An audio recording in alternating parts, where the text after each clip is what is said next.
makeover this year.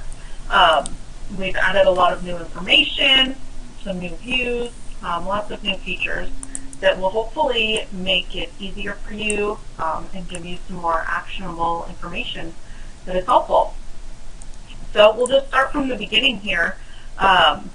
There's two different kind of views that it gives you: an overall summary and then a subgroup data. So this is going to give you actual more numbers, and the overall summary is going to give you graphs kind of based on your whole school.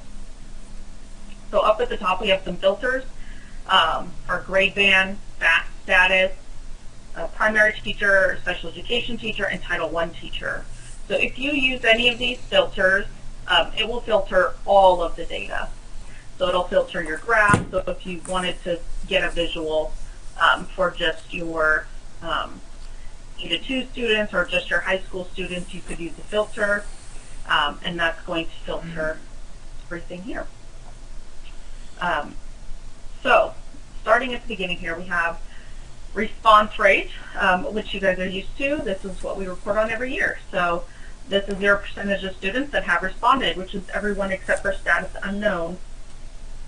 The only students that are included in the metric are those that are currently active. So this is taken, just from the omnibus. So any students that do not have an enroll approved date or their school enroll date is for next year, they would not be included in this. Also, students who are in the highest grade level for next year are excluded. So if you are a K through 12 school, that's 12th grade.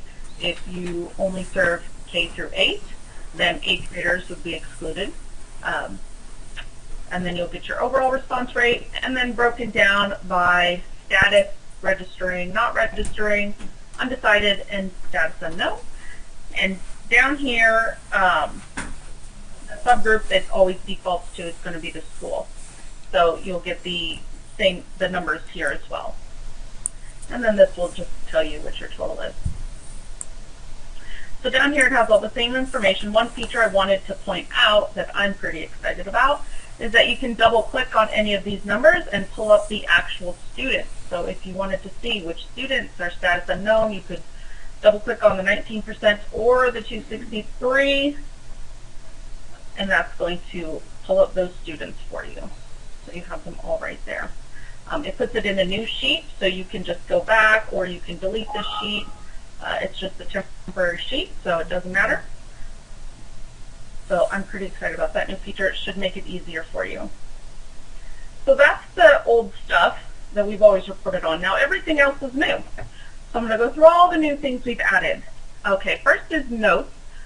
So they talked about using those templates. If you use the note template, it will show up on here.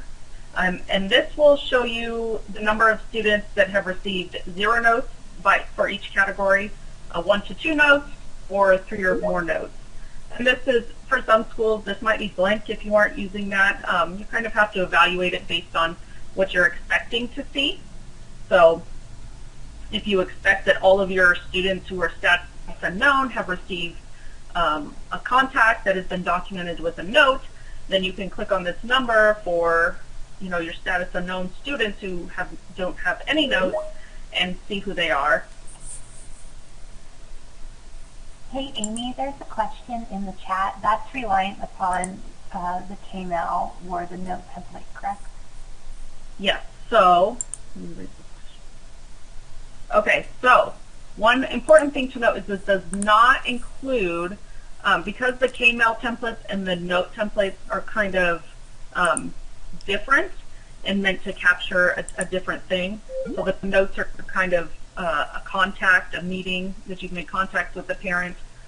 If the KMail is posted as a note, if just the KMail got sent out to all the registering students and was also posted as a note, that is not included in the notes number at this time.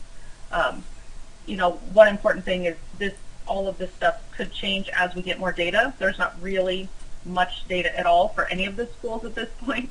So as we get more, we might change things around to make it more useful. On the communication detail, it will list all of your KMails and notes just like the ILP data that you're used to. And it will show those, but those are not included in the notes number. So the notes are specifically for the re-registration plans for school year 16-17 template. And then down here in the notes section, it shows kind of your average number of notes per student. So you can see if it's different by registering, not registering, undecided, status unknown, and double-clicking that will show the students that made up that average. And then it will also show the number of status unknown students with 0 notes, since that might be something you want to pull out separately. And if you guys have ideas of things you want to see as you use these reports, or things that would be helpful, definitely let me know that. Yes. Yeah, Amy, this is Cody. Just a quick question. I think it's the one that Kim just put in the chat too. So just to clarify, because this was an issue with ILPs and tracking those. So if I send a K-mail or a mass K-mail to my classroom of students, and then I click on the box to say, make this a note too, is it going to show up as one of your registration notes? In this metric, no. So it will show up on communication detail, but it is not being counted. The only template counted for notes is the re-registration plans for school year 16-17. That's the only one counted for notes.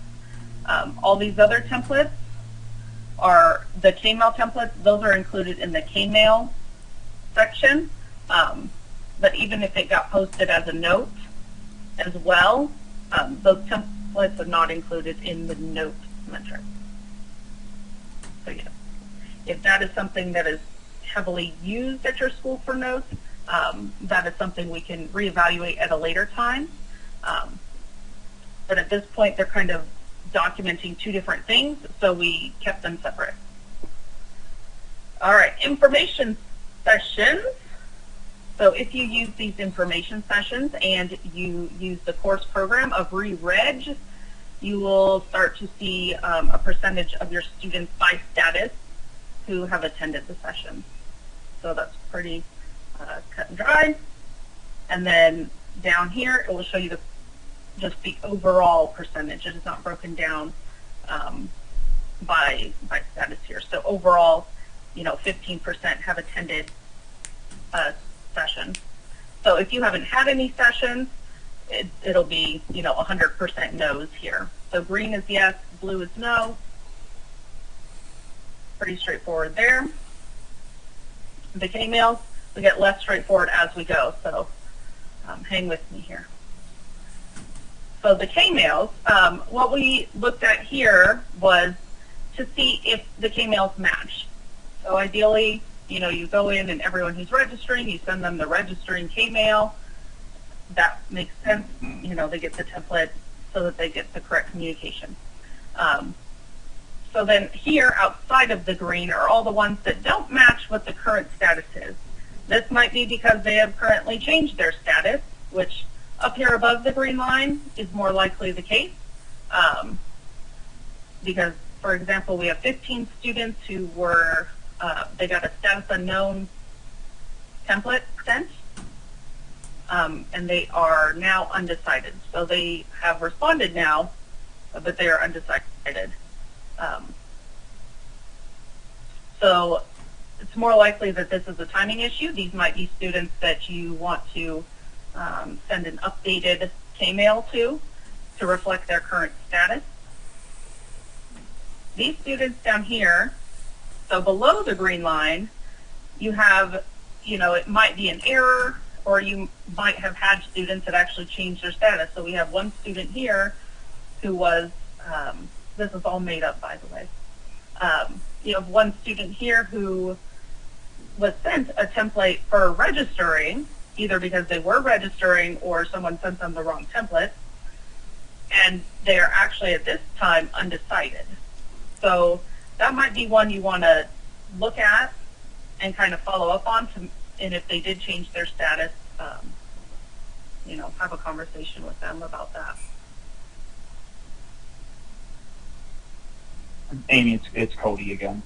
So if a student changes status and then, so say they're undecided, so they get the undecided K-mail, and then they change it to registering, and then they get the registering K-mail.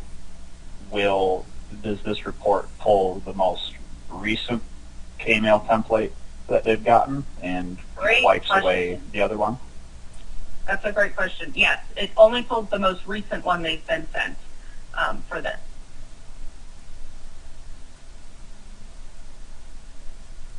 Does that help? Does that answer it?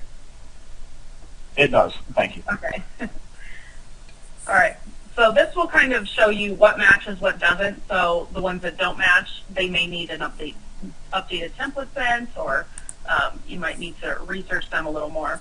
And then down here, it just shows the total number of K-mail templates that don't match, so that you can click on that and pull up all the ones that don't match at once. It's kind of helpful to filter it for you. Any questions about the K-mail?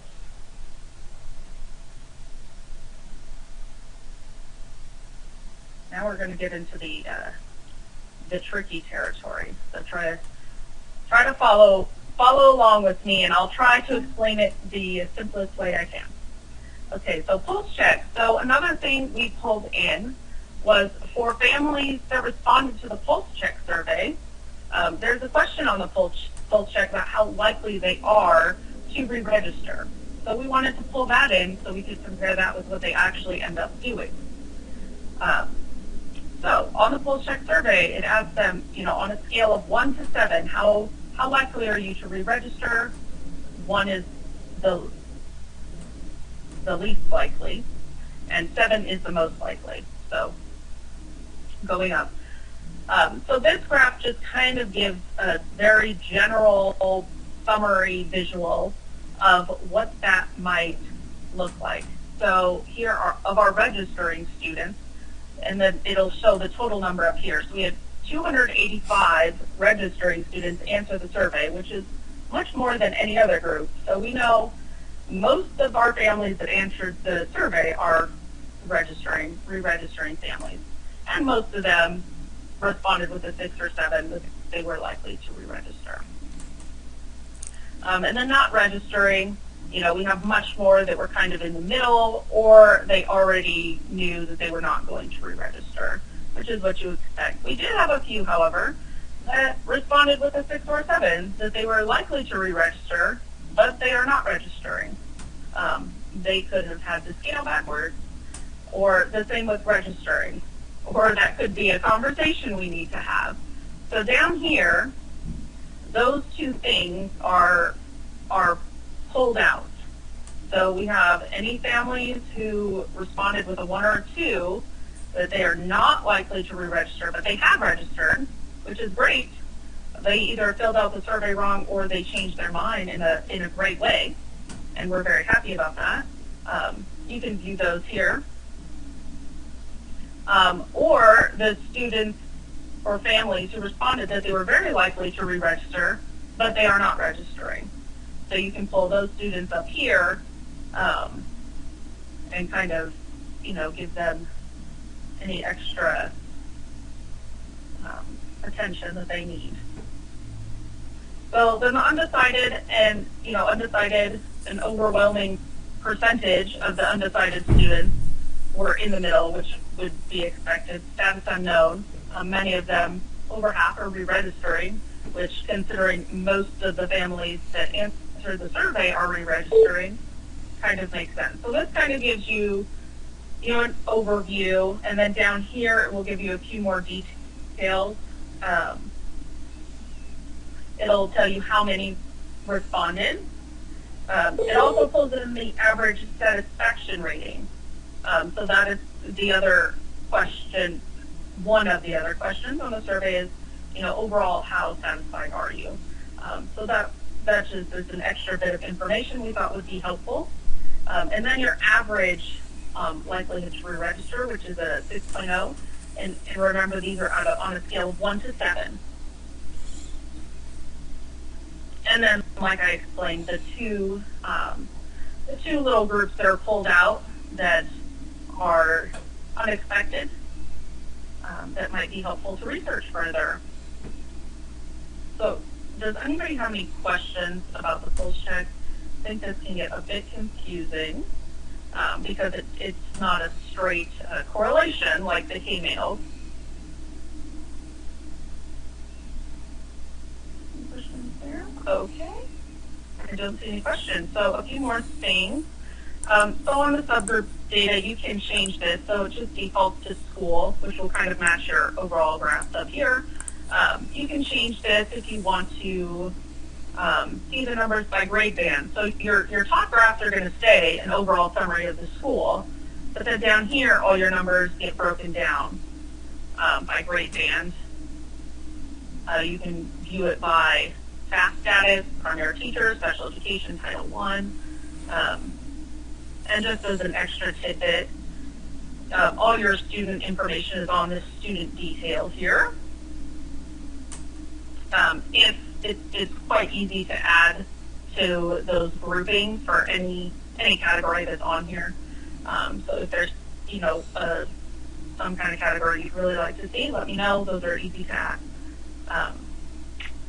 And then up here, if you want to hide the graph, so if you're a school and you're looking at it by teacher and you've got 200 teachers, and you have to scroll down quite a bit, you can hide the graph, and it hides the graph, obviously. But the biggest thing it does is it will change your, where it freezes the pane so that you can keep your headings as you scroll down. And then when you're done, you can unhide them, so it'll put everything back. Nice. When you change the subcategory, it will reset all of your filters. So if I want to see just high school, but then I switch to school, it's going to undo all my filters and reset them. So if I then wanted to see high school here, I'd have to redo that filter. So then you have your student detail, one feature here, which a note is about up here. Anything highlighted green means that status has changed in the last 7 days, so you could filter any field if you want to see just who has recently changed their status. The date is next to, and this is all just off the omnibus, next to their status. You guys know, last change date. Here we go. It'll tell you when their status last changed. Communication detail, which will list for you every note in K-mail that uses a template just for your reference. And then there's a FAQ, which if you have some questions, they may be answered over here. One question I do want to point out, what these are in the dashboard and what do these numbers mean.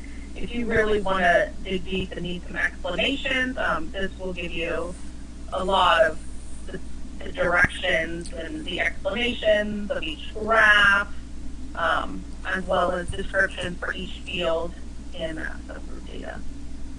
So lots of information there. And I believe that about covers it, new and improved. I love your feedback, so if you guys have any feedback, or of course if you have any problems, let me know. Thank you guys. Thank you.